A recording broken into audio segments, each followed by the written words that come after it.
بسم اللہ الرحمن الرحیم الحمدللہ رب العالمین والصلاة والسلام علی اشرف الانبیاء والمرسلین اما بعد فاستعیذ باللہ من الشیطان الرجیم بسم اللہ الرحمن الرحیم السلام علیکم ورحمۃ اللہ وبرکاتہ۔ عزیز طلبہ کرام، امید کرتا ہوں احباب خیر سے ہوں گے۔ انشاءاللہ آج ہم تفسیر جلالین کے درس نمبر 259 میں سپارہ نمبر 19 سے سورہ شعراء کی منتخب کردہ آیات 49 سے لے کر 51 تک پڑھنے کی سعادت حاصل کریں گے، جن میں کلام باری تعالیٰ و کلام مفسر کا ترجمہ ہوگا۔ کلام مفسر کی تشریح و توضیح کرنے کی سعادت حاصل کریں گے اور ساتھ ساتھ تفسیری اغراض و فوائد کو ذکر کرنے کی کوشش کریں گے۔ تو آئیے طلبہ کرام بلا تاخیر بڑھتے ہیں اپنے آج کے درس کی طرف۔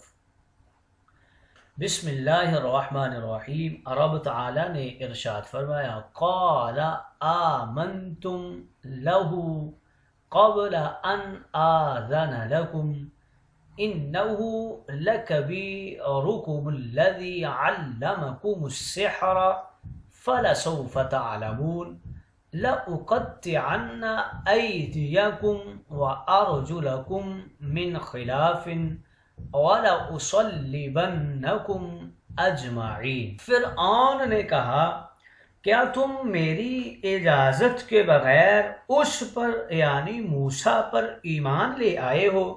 یہ اس وقت ہوا جب ساحرین نے حضرت موسیٰ علیہ السلام کا معجزہ دیکھا اور سجدے میں گر کر برملا کہہ اٹھے، آمنا برب العالمین رب موسیٰ و ہارون۔ تو انہیں جواباً فرعون نے کہا، کیا میری اجازت کے بغیر موسیٰ پر ایمان لے آئے ہو؟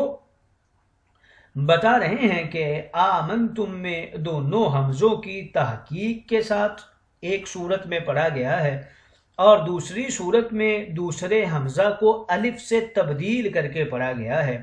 یقیناً یہی تم سب کا گرو ہے جس نے تمہیں یہ جادو سکھایا ہے، چنانچہ تم کو جادو کا کچھ حصہ سکھا دیا اور دوسرے کے ذریعے جس کو تم سے چھپا کر رکھا اس کے ذریعے یہ تمہارے اوپر غالب آ گیا ہے۔ فَلَسَوْفَ تَعْلَمُونَ، ابھی تم کو معلوم ہو جاتا ہے، مَا يَنَالُكُم مِّنِّي، میری طرف سے تمہیں کیا ملے گا۔ لَأُقَطِّعَنَّ أَيْدِيَكُمْ وَأَرْجُلَكُمْ مِنْ خِلَافٍ، میں تمہارے ایک طرف کے ہاتھ اور دوسری طرف کے پاؤں کاٹوں گا، یعنی ہر ایک کا داہنا ہاتھ اور بایاں پاؤں کاٹ دوں گا۔ وَلَأُصَلِّبَنَّكُمْ أَجْمَعِينَ، اور تم سب کو سولی پر لٹکا دوں گا۔ قالوا لا ضرر علينا في ذلك انا الى ربنا بعد موتنا باي وجه كان منقلبون، بولے جادوگر سب نے جواب دیا، کوئی حرج نہیں، ہمارا اس میں کوئی نقصان نہیں، ہم تو مرنے کے بعد جس طرح بھی موت آئے گی اپنے رب کے پاس آخرت میں جا پہنچیں گے۔ اِنَّا نَطْمَعُ نَرْجُو أَن يَغْفِرَ لَنَا، یہ کہ ہم امید رکھتے ہیں یہ کہ ہمارا رب ہماری خطاؤں کو معاف فرمائے گا، اس سبب کہ ہم اپنے زمانہ میں سب سے پہلے ایمان لے آئے ہیں۔ آئیے طلبہ کرام ترجمہ کے بعد بڑھتے ہیں آج کے درس کی تشریح و توضیح کی طرف۔ یہاں سے فرعون کے متکبرانہ رویے کو ذکر کر رہے ہیں کہ جب ساحرین نے یہ کہا کہ ہم موسیٰ اور ہارون کے رب یعنی رب العالمین پر ایمان لے آئے ہیں، اور رب العالمین پر ایمان لانے کے بعد جو انہوں نے ذکر کیا کہ موسیٰ اور ہارون کا رب ہے، اس کی وجہ یہ تھی کہ اگر وہ صرف یہ کہتے کہ ہم رب العالمین پر ایمان لے آئے ہیں تو خدشہ تھا کہ فرعون یہ کہتا کہ یہ مجھ پر ایمان لے آئے ہیں، اس لیے انہوں نے وضاحت کی کہ ہم اس رب العالمین پر ایمان لائے ہیں جو موسیٰ اور ہارون کا رب ہے۔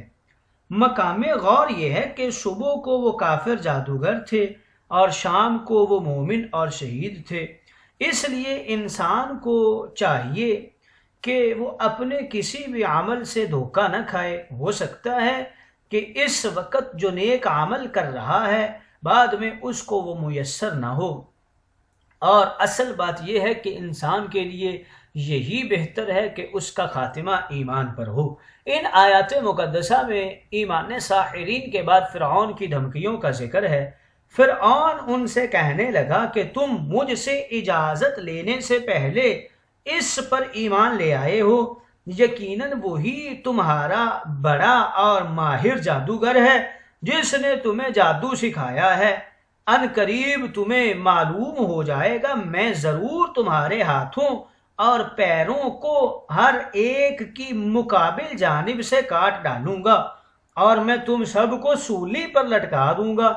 انہوں نے کہا کوئی حرج نہیں، کوئی مضاحکہ نہیں، ہم اپنے رب کی طرف لوٹنے والے ہیں، بے شک ہماری یہ خواہش ہے کہ ہمارا رب ہمارے گناہوں کو بخش دے کیونکہ ہم سب سے پہلے ایمان لانے والے ہیں۔ فرعون کا اپنی عوام کو حضرت موسیٰ سے متنفر کرنے کے لیے جادوگروں پر الزام لگانے کا جو اس نے طریقہ اپنایا اور حربہ اپنایا، فرعون نے جب یہ دیکھا کہ تمام جادوگر حضرت موسیٰ اور حضرت ہارون پر ایمان لے آئے ہیں تو اس نے سوچا کہ اب لوگ یہی کہیں گے کہ جادوگروں کی اتنی بڑی اکثریت جو حضرت موسیٰ پر ایمان لے آئی ہے تو ضرور اس کی وجہ یہ ہے کہ جادوگروں پہ یہ منکشف ہو گیا ہے کہ حضرت موسیٰ کی رسالت برحق ہے، اور انہوں نے جو یہ کہا کہ تمام کائنات کا صرف ایک خدا ہے اور اس کے علاوہ فرعون، افلاک، سیارے اور اس کائنات کی ہر چیز اللہ تعالی بلند و بالا اور اس کی مخلوق ہے، سو ان کا یہ کہنا بھی برحق ہے۔ اس لیے فرعون نے سوچا کہ اب کسی طریقہ سے عوام کو حضرت موسیٰ اور ان جادوگروں سے متنفر کیا جائے، ورنہ مصر میں اس کی خدائی کا بھرم قائم نہیں رہے گا اور اس کی الوہیت کا طلسم ٹوٹ جائے گا۔ اسی لیے اس نے حضرت موسیٰ اور جادوگروں سے عوام کو متنفر کرنے کے لیے کچھ نکات اٹھائے۔ پہلی اس نے یہ بات کی کہ اس نے جادوگروں سے کہا تم میری اجازت سے پہلے حضرت موسیٰ پر ایمان لے آئے ہو۔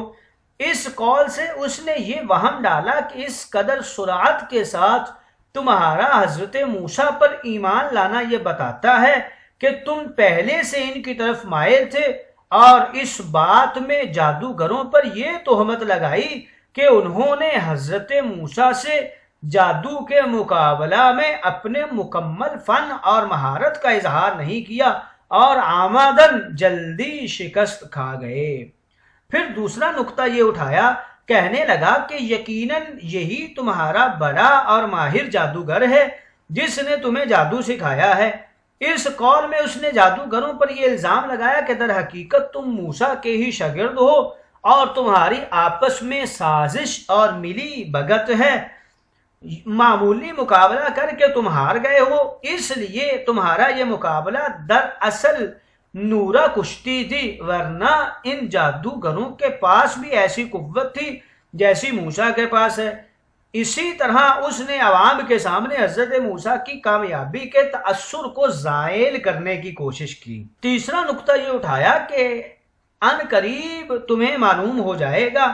اپنے اس قول سے اس نے ساحرین کو شدید وعید سنائی اور بہت بڑی دھمکی دی۔ چوتھی بات اس نے یہ کہی کہ میں ضرور تمہارے ہاتھوں اور پیروں کو ہر ایک کی مقابل جانب سے کاٹ ڈالوں گا، یعنی سیدھا ہاتھ اور الٹا پیر، اور میں تمہیں ضرور بالضرور سولی پر لٹکا دوں گا، یعنی اس نے ساحرین کو ڈرانا چاہا۔ سلیب کے معنی کے حوالے سے ذکر کرتے ہیں، سلیب کا معنی چوبی ہے اور تسلیب کا معنی ہے کسی شخص کے دونوں ہاتھوں کو مخالف سمت میں پھیلا کر اس کو لٹکا دینا۔ روایت ہے کہ فرعون نے ان کو درختوں کے تنوں پر لٹکا دیا حتیٰ کہ وہ فوت ہو گئے۔ یہ بھی لکھا گیا ہے کہ قتل کے لیے انسان کو لٹکا دینا بھی تسلیب کا ایک معنی ہے۔ ایک قول ہے پشت کو لکڑی پر باندھ دینا، اور لمبے عرصے تک ان کو اس لکڑی کے ساتھ باندھے رکھا تھا فرعون نے، اور فرعون وہ پہلا شخص تھا جس نے کسی کو سولی پر چڑھایا تھا۔ اردو کی لغات میں مرقوم ہے، سولی کا معنی ایک چوبی لکڑی کا آلہ جس میں مجرموں کو ہاتھ اور پاؤں میں میخیں ٹھوک کر لٹکا دیتے ہیں۔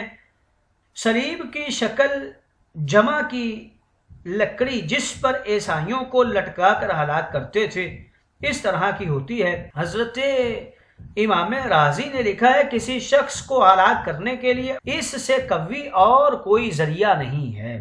اہل معرفت پر مصائب کا آسان ہو جانا اور مصائب برداشت کرنے پر انہیں مراتب سے نوازنا۔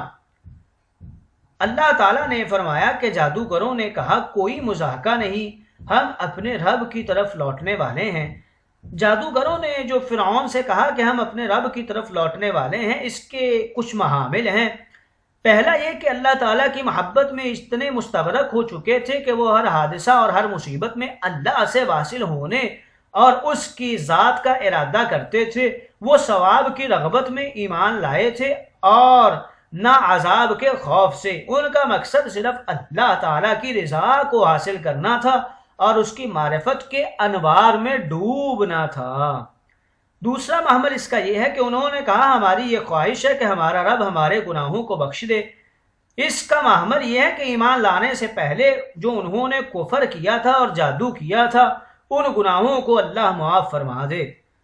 اس سے یہ بھی معلوم ہوتا ہے کہ انسان اللہ کی معرفت اور اس کے قرب کے کتنے بڑے مرتبہ پر کیوں نہ پہنچ جائے، وہ اللہ تعالیٰ سے مغفرت کی دعا کرنے سے مستغنی نہیں ہوتا، اور انسان کو کبھی اپنی نیکیوں سے دھوکہ نہیں کھانا چاہیے، اور چاہے وہ کتنا بڑا بزرگ اور عبادت گزار کیوں نہ ہو۔